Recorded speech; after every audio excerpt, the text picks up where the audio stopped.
Alright guys, welcome back to VALORANT News. 100 Thieves have leaked their entire roster going into the upcoming Red Bull Homegrounds tournament, but also big rumours as to what's going on right now at SEN Zellsis after pAncada was ill the other day and didn't play in the G2 show match. Zellsis subbed in and they actually won that series. Rumour has it that Zellsis is still practicing with the team behind the scenes. Exactly why is unknown, but there is a belief that it's very possible indeed that for the upcoming SEN Zellsis Invitational, Zellsis will remain in their starting roster. Very much enjoyed to your thoughts on this in the comments below. Hit the like button if you enjoy. Subscribe if you're new as always, I greatly appreciate it. Firstly, some roster things to go through. ISO as well, finally here. The judge has been nerfed. The Premier updates, the agent changes all arriving as of 7.09, which went live just yesterday, so everyone was on the grind on that one. Now also hear from Nagzet, where he is going to be going. Ex-crew player, of course, no longer returning to that franchise. Rumour has it that he's going to go to this team, Reta Esports, in the Tier 2 side, with Muriz and plenty of other players that have been around top rosters in that region for some time. So yeah, that is where he's rumoured to be going.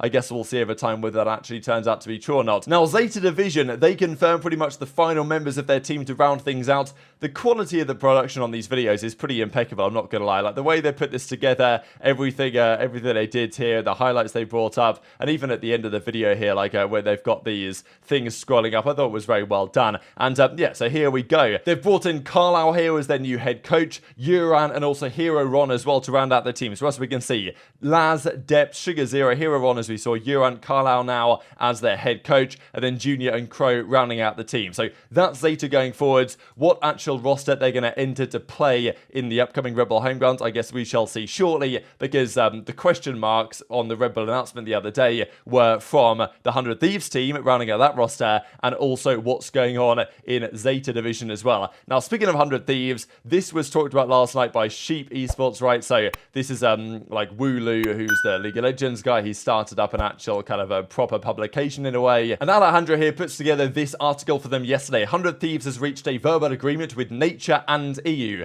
The organization will continue with Cryo, Asuna, and Bang. Now, the details here, though, are very interesting because we've known this to be true for a little bit of time. The question was, is Nature their, is he their primary guy? Is he the guy they really want? Or are there other options here? So, yeah, as we can see here in the article, Nature and EU have reached a verbal agreement with 100 Thieves to join their roster, at least for the upcoming Red Bull Homegrounds events. It is important to note that the team's VCT roster is still uncertain, and that some changes may occur before the start of competition in 2024, sources told Sheep Esports. So, this is very interesting, and it does confirm kind of what we believe to be the case, that Boostio is still their primary target, and they clearly believe they can still get him, which kind of confirms the idea that Boostio's contract runs out in January, and they could be able to get him then, of course, the World Championship winning in-game leader for the Evil Geniuses side. That makes things really interesting what EG do, because if I'm Boostio and my contract runs out in January, I'm not re-signing a new deal. No way am I letting EG keep me under contract jail for a long time to come. But if I'm EG players, if I'm Demon 1, Ethan, whoever, Jorgamo, Con, stuck over there, which seems like they are, I'm thinking, well, my IGL is about to leave in a month. Who do we get? Like, maybe they get Screwface. Maybe that's going to be okay. But yeah, because he's on their bench, I guess, over there right now. But still, this also puts pressure on the team and Nature, because Nature's now coming in as the new IGL. He has to deliver results for this new roster, or his spot is going to go. But yeah, it's kind of fascinating that Nature is coming in here as the kind of short-term in-game leader. But the rumors that we saw the other day is that this team is cooking in practice, and depending on how well they do at the Red Bull Homegrounds, we'll see what they do. Because let's say they won this event. Like, are they going to go into the new year and think, what, actually, yeah, unlucky Nature, well done, but it's time to go? Or are they going to get Boostio in anyway, because they probably can? And to be fair, even if they got Boostio, didn't work out, could they get Nature back? Probably yes. But it's very interesting to note that this isn't it. This isn't their roster finalized. This is pretty much what they're going to do for now, but there are some changes still to come. Now, having everybody known this, I thought it was kind of incredible, really, that Cryo just, they just decided to leak it, really, yesterday on their Instagram and stuff. So we can see here, Cryo, this is Mike's HD, and in the background, if we zoom in, we will find these characters, where we see what I think this is definitely Nature at the bottom. So I think they basically gave up on hiding it, and yeah, I'm sure the roster will be confirmed officially in due course. And even EU himself, of course, okay, still M80 EU for now, on vacation in Japan. So how coincidental is that, right? So yeah, I think they've just given up on even trying to pretend this is not going to be the case. We know full well, and to be fair, it begins this Friday anyway, so I'm sure 100T will confirm that very shortly indeed. Jake, of course, with Cloud9 also out here as well. Very much looking forward to this, because last year, Cloud9 100 Thieves, they played in the finals of the Red Bull Home Guards in Manchester. This year, there are other better teams there, you know, Fnatic are there, etc., in Tokyo for this one. So we'll see how they get on. But if 100T make the finals or get top 3 or they do really well,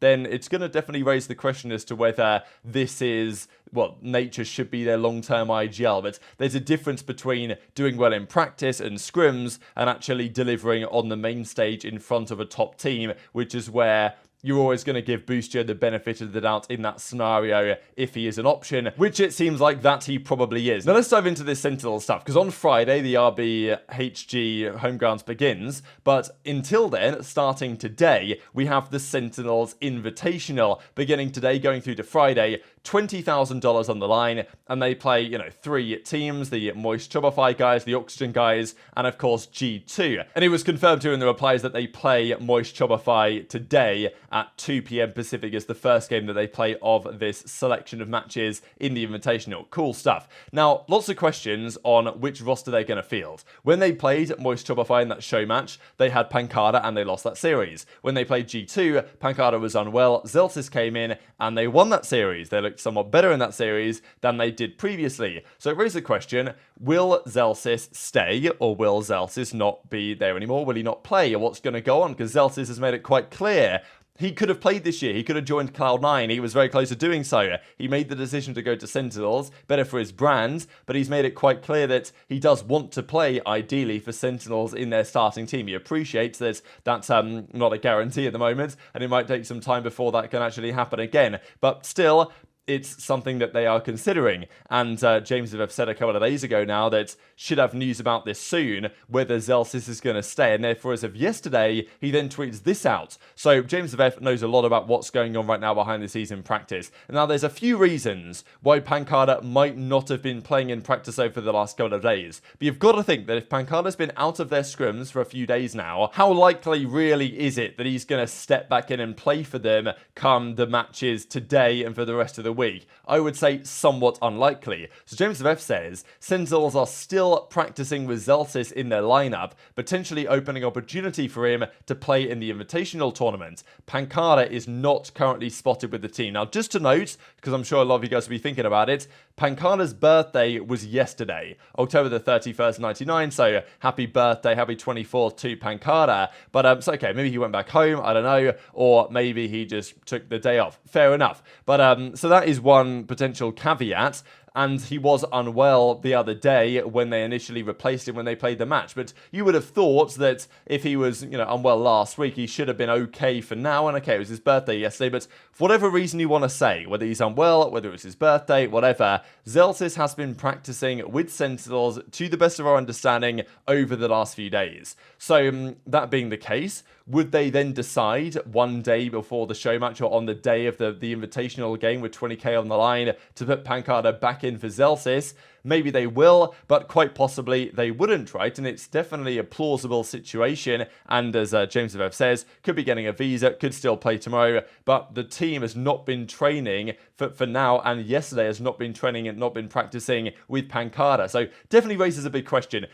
This could be for various reasons, and I'm sure that they haven't completely dropped pAncada and there's no return for him into the starting roster. But I definitely think there is a realistic possibility that if there is going to be a change made with the roster going into the new year, this is a potentially likely swap. And if pAncada is out for whatever reason and Zellsis is still in for whatever reason when they play today, tomorrow and Friday, and let's say they do really well in those series, what are they going to do with the pAncada situation? Because, look, pAncada, great player, world champion back in 2022, but there's no secret that even probably more so than Sassy, it hasn't really been working for pAncada at Sentinels over the last couple of years. And yes, it's only kind of recently he's got to run his preferred role on the controller, but even then, Zellsis stepped in, did that role, did a good job on it, and they won the series against G2. Show match, not the end of the world, not the biggest story ever, but the idea that they've not been practicing with him at all over the last several days definitely makes you think as to whether this is a legitimate possibility as time progresses. So very much intrigued to your thoughts on that in the comments section below. Saw this bit of nostalgic tweet already from Victor, looking back at the old Optic times before they, well, failed to get into the franchise side. There was also this people were talking about. I know that this is happening a lot lately because Twitch have been suffering with losing all sorts of creators to all sorts of platforms lately, and they recently allowed their creators to multi-stream, to broadcast on multiple platforms at the same time, which was previously not allowed under the partner contracts, even though if you were an affiliate, you could do it anyway, they didn't really care. If you're a partner though, obviously they're not really going to allow that to happen, but they are now allowing this, and this was the case for 100T. He was streaming yesterday on YouTube, on Twitch, and on Twitter, and potentially could stream elsewhere at the same time. So yeah, really interesting stuff to see how this progresses, but I think this is going to be a pretty big deal here for content creators, and 100 is already jumping on the wagon. So very much intrigued to your thoughts on all this stuff in the comment section below. Hit the like button if you enjoyed, subscribe if you're new, take care of yourselves, and I'll see you next time. Bye. No. Hold on, I'm biting the right. Oh. Oh, watch your short, cuz. One short, at least. Holy. Oh my. Clip. I'm in a clip. High corner. What? Couche Oh my VLRT. god. Oh my god.